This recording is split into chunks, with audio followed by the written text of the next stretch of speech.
Ένα σουτ πάνω στην αγκαλιά του Βάτερμαν στο 21ο λεπτό. Λεάλ, για να δούμε το τι μπορεί να κάνει ο ΑΠΟΕΛ. Το γύρισμα και ο Ντε Βινσέντη, η μπάλα θα πάει στα δίχτυα στο 21ο λεπτό. Και πάλι ο Ντε Βινσέντη είναι αυτός ο οποίος δίνει την λύση για τον ΑΠΟΕΛ. Ένα κρίσιμο εκτός έδρας τέρμα, το οποίο μπορεί να αποδειχτεί από ατόφιο χρυσάφι, όπως ακριβώς συνέβη και απέναντι στην Βαρντάρ. Ο Λεάλ σηκώνει κεφάλι, βλέπει την κίνηση του Ντε Βινσέντη, γυρίζει την μπάλα, αυτός βάζει την προβολή. Προσπάθεια για γύρισμα, η μπάλα στην εξωτερική πλευρά των δικτύων στο 32ο λεπτό. Νέο λάθος από τους Δανούς. Ντε Βινσέντη θα μείνει όρθιος, θα κάνει το τελείωμα, η μπάλα στα δίχτυα. Ο Ντε Βινσέντη, όπως και την περασμένη περίοδο, αναλαμβάνει εργολαβικά να πάρει τον ΑΠΟΕΛ από το χέρι και να τον βάλει στους ομίλους του Champions League.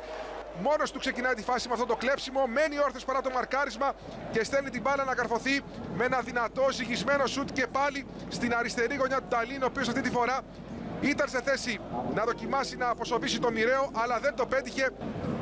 Αλεξάνδρου τη σέντρα για τον Λεάλ, ο οποίος πήρε την κεφαλιά, αλλά δεν κατάφερε να σημαδέψει προς την εστία. Το 1-2, ο Αυστριακός θα κάνει το τελείωμα, ο Βάτερμαν αποκρούει. Η φάση δεν έχει τελειώσει, ο Σύστο με το αριστερό και πάλι ο Βάτερμαν. Κάθετη για τον Πούσιτς. Το σουτ, η μπάλα θα φύγει δίπλα από την κάθετη δοκό της εστίας του Βάτερμαν. Καλή στιγμή. Δοθυμένη παλιά η οποία πέρασε από τον Καρλάο.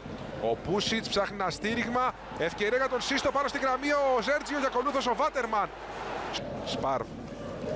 Έγινε το λάθος. Ο Λεάλ απέναντι στο 0-3. Το πλασέ του. Η μπάλα θα φύγει δίπλα από την εστία του Νταλίν. Τεράστια ευκαιρία για τον ΑΠΟΕΛ στο 73 με τον Λουίς Λεάλ. Λαουρίτσεν.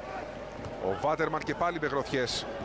Το σουτ, η μπάλα θα φύγει out. Νέα μεγάλη ευκαιρία για τους Δανούς να φτάσουν σε ένα τέρμα στο 85ο λεπτό. Μακρύδης, ρυψοκίνδυνο αυτό που έκανε, η φάση δεν έχει τελειώσει. Νέο σουτ, η μπάλα τώρα θα πάει στα δίχτυα στο 88. Ένα γκολ το οποίο το έψαχναν με τεπιτάσεως από το ξεκίνημα του δευτέρου ημιχρόνου. Η Δανή το κάνει το 2-1. Εδώ η επαναφορά από τον Χάνσεν. Ο Ντάνκαν, ο Μακρύδης δεν απομακρύνει. Και το τεχνικό πλασέ από τον Πόλσεν στέλνει την μπάλα με καμπύλη τροχιά να περάσει πάνω από το υψωμένο χέρι του Βάτερμαν και να καταλήξει στο βάθος της εστίας του ΑΠΟΕΛ για το Midtjylland ΑΠΟΕΛ 1-2.